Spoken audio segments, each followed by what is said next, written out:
राजस्थान के पूर्व मुख्यमंत्री अशोक गहलोत कोरोना संक्रमित हो गए हैं। गहलोत ने खुद के बीमार होने की जानकारी ट्विटर प्लेटफॉर्म एक्स पर दी है। उनके बीमार होने की खबर जैसे ही फैली तो उनके शुभचिंतकों का गेट वेल सून वाले मैसेजों का तांता लग गया। लेकिन इन शुभचिंतकों में एक नाम ऐसा भी है जिसने हालचाल जानने के बहाने गहलोत को एक ऐसी बात बोल डाली कि जिससे उनकी चिंता बढ़ना लाजमी है। यह नाम है अशोक गहलोत के पूर्व ओएसडी लोकेश शर्मा का, जिन्होंने पहले तो अशोक गहलोत के हालचाल जाने और बाद में इशारों में उनके राजनीतिक करियर को निशाने पर ले लिया। संकेतों की भाषा में लोकेश ने एक्स पर लिखा कि आप ही कहते थे कि कुर्सी आपको नहीं छोड़ रही थी, लेकिन अब कुर्सी ने भी आपको छोड़ दिया। इसलिए इस उम्र में बाकी चिंताओं को छोड़कर अपने स्वास्थ्य पर ध्यान दें। आपको बता दें, लोकेश वही हैं जो पहले बीकानेर से और फिर भीलवाड़ा से कांग्रेस के बैनर तले विधानसभा चुनाव लड़ना चाहते थे, लेकिन अशोक गहलोत ने उनके सपने को पूरा नहीं होने दिया। इससे पहले भी लोकेश गहलोत पर निशाना साध चुके हैं और अब उन्होंने एक्स पर यह ट्वीट करके इशारों में गहलोत के संन्यास लेने की भी बात कह डाली है।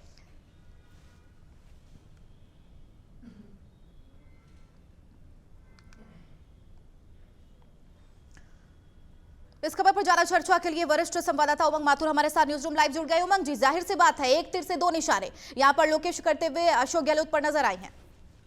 चंद्रा, इसमें जाहिर सी बात है, देखने वाली बात यह है कि राजनीति आकांक्षाओं और महत्वाकांक्षाओं का खेल है।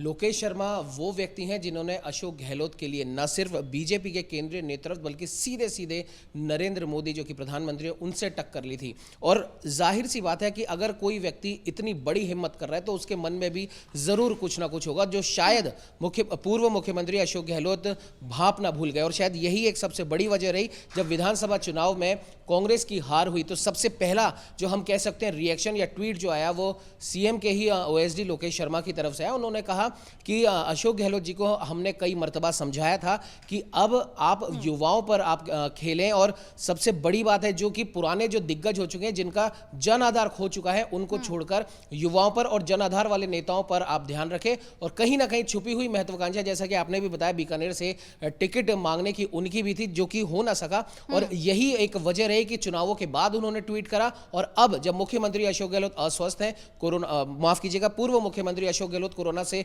पीड़ित है, अस्वस्थ है, उसकी जानकारी उन्होंने एक्स पर दी।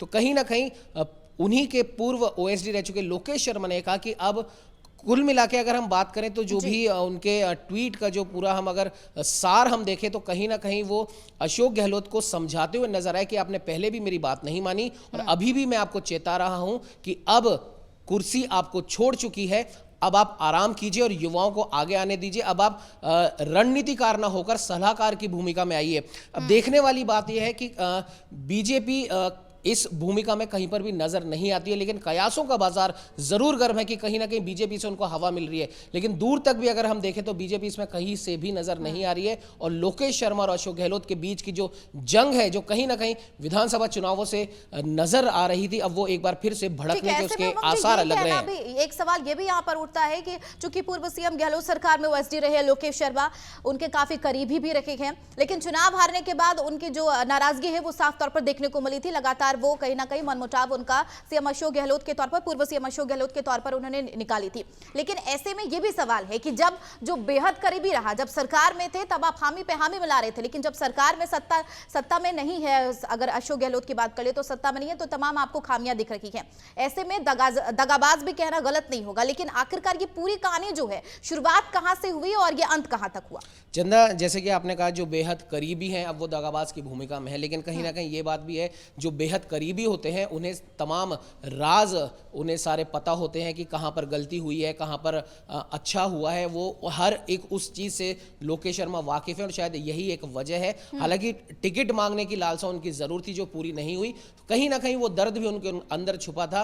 और न सिर्फ लोकेश शर्मा बल्कि कांग्रेस के अंदर खाने में ही हम बात करें, सचिन पायलट गुट की बात कर लें, कांग्रेस आला कमान के कुछ नेताओं की अगर बात कर लें तो वो भी दबी जुबान में ही सही, लेकिन अशोक गहलोत के निर्णयों की हम कह सकते हैं वो भर्त्सना कर रहे थे, जिसकी जिसका परिणाम विधानसभा चुनाव में कांग्रेस को भुगतना पड़ा। और इतना हम कह सकते हैं उसका खामियाजा भुगतना पड़ा है। कई सारे एपिसोड है, अगर हम बताते उनको चले तो कहीं ना कहीं जिस प्रकार से आलाकमान के संदेशों की कई मर्तबा मुख्यमंत्री, पूर्व मुख्यमंत्री अशोक गहलोत की तरफ से अवहेलना हुई, वो सारे राजस्थान ने देखा है। लोकेश शर्मा ने वो भी बात गिनाई थी अपने पूर्व के ट्वीट के अंदर, और आज का जो उनका ट्वीट है वो इस और इशारा करता है कि वो सीधे सीधे हम कह सकते हैं एक तरीके से अशोक गहलोत से लड़ने के मूड में आ गए हैं। और वो लोकेश शर्मा जो अशोक गहलोत के लिए किसी से भी लड़ सकते थे, जो कि लड़े भी हैं, आज उनके सामने खड़े हैं और अपनी जो उनकी महत्वाकांक्षा थी जो पूरी नहीं हुई, उसी का कहीं ना कहीं वो बदला निकाल रहे हैं। चंदा, बिल्कुल यही हो सकता है, क्योंकि विधानसभा चुनाव की अगर बात कर ले, तब विधानसभा चुनाव के बाद उन्होंने सीधे तौर पर कहा था कि अशोक गहलोत सरकार ने टिकट बांटने में सिर्फ और सिर्फ मनमर्जी की है। बहरहाल बहुत शुक्रिया उमंग जी आपका इस खबर पर ज्यादा चर्चा के लिए।